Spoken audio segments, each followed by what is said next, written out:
سب سے پہلے آپ یہ مولانا سلمان ندوی صاحب کی گفتگو سماعت فرمائیں۔ حضرت ابو ذر اور حضرت عبداللہ ابن عمرو اور دیگر صحابہ سے منقول ہے، اور فرمائیے کہ کیسی کیسی سخت ترین باتیں احادیث میں آئی ہیں۔ فرماتے تھے معاویۃ فرعون هذه الامہ، معاویہ اس امت کا فرعون ہے، اور یہ روایت صحیح روایت ہے۔ کتنے بڑے آپ علامہ ہیں اور کتنا آپ کا نام ہے، کتنا آپ کا مطالعہ ہے، اور اس کے باوجود آپ مشاجرات صحابہ کو ہمیشہ کیوں چھیڑتے ہیں؟ آپ صحابہ کے بارے میں کیوں ایسی لب کشائی کرتے ہیں جو آپ کو تنقید کا نشانہ بنایا جاتا ہے؟ اور کیوں صحابہ کے بارے میں ایسی گفتگو کرتے ہیں جس سے اہل سنت والجماعت کا سینہ چلنی ہو جاتا ہے؟ اب جو آپ نے حدیث بیان کی ہے صدر کے حاکم کے اندر، اعوذ باللہ، اللہ کے نبی علیہ السلام نے فرمایا کہ معاویہ اس امت کا فرعون ہے۔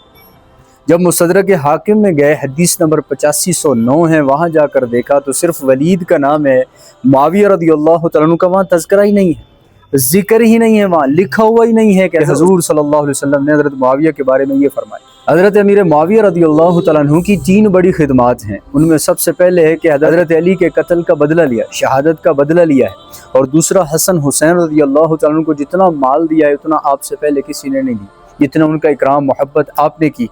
تیسرا یہ کیا کہ 20 سال حکومت کی ہے، اس 20 سال کے دور حکومت میں اپنوں سے کوئی جنگ نہیں کی، تو اس لیے آپ مسلسل اور بارہا مشاجرات صحابہ جو اہل سنت والجماعت کا متفقہ عقیدہ ہے، فیصلہ ہے کہ خاموشی اختیار کرنی ہے، تو آپ کیوں بار بار اس ٹاپک کو چھیڑتے،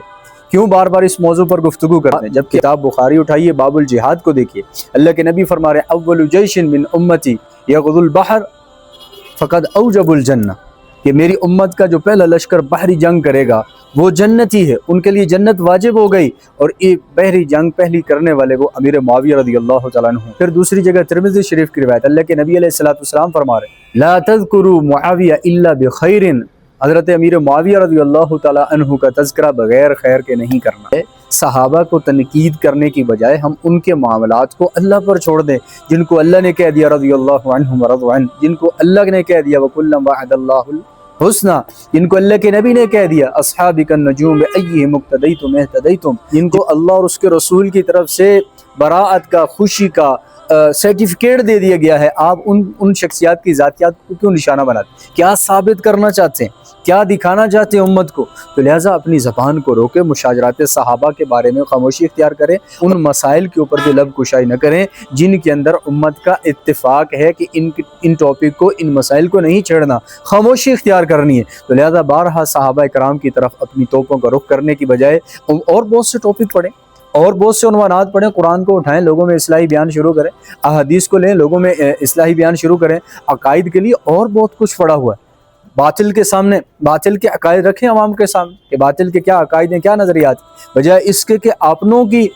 کی طرف توقوں کا رخ کیا جائے، اپنوں کو ٹارگٹ نشانہ بنایا جائے، اور ان باتوں کو چھیڑا جائے جن کا اہل سنت والجماعت کا متفقہ فیصلہ عقیدہ ہے، خاموشی اختیار کرنی۔ تو اس لیے صحابہ سے اللہ بھی راضی، اللہ کا رسول بھی راضی، ہم راضی ہو نہ ہو ان کی شان میں کمی نہیں آئے گی، اگر ہم راضی ہوں ہمیں ثواب ملے گا، ناراض ہوئے ان پر باتیں کسی تو پھر اپنی آخرت برباد کریں گے اور کسی کا کچھ بگاڑیں گے نہیں۔